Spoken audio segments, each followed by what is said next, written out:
Pelos caminhos do Pantanal, viajando pelo cerrado, eu penso se vale a pena viver sempre preocupada. A Serra da Bodoquena aparece no céu azul. Estou chegando e bonito no Mato Grosso do Sul.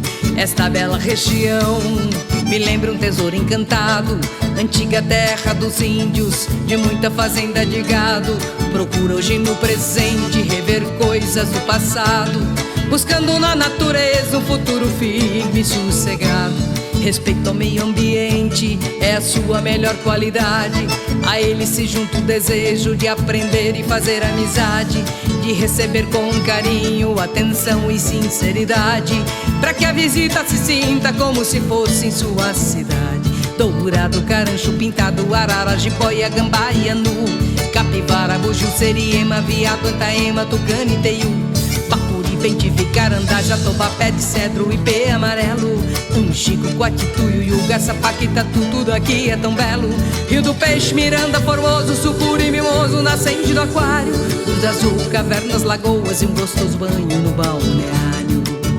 Pelos campos, os pés de Guavira se enfeitam todos de perfume e flor, e ao sabor da sua fruta vou me lembrar de um grande amor.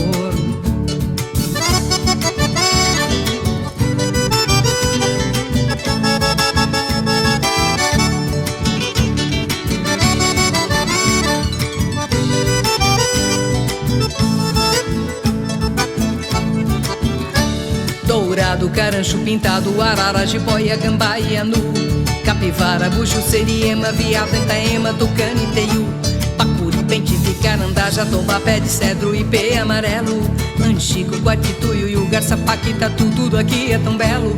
Rio do Peixe, Miranda, Formoso, Sucuri, Mimoso, nascente do aquário, Gruta Azul, cavernas, lagoas e um gostoso banho no balneário. Pelos campos, os pés de Guavira se enfeitam todos de perfume e flor, e ao sabor da sua fruta vou me lembrar de um grande amor. A cidade preserva sua vida com tudo organizado, por isso arruaceiro nunca se entende com o delegado. Mas pra você, gente boa, sempre o sincero muito obrigado.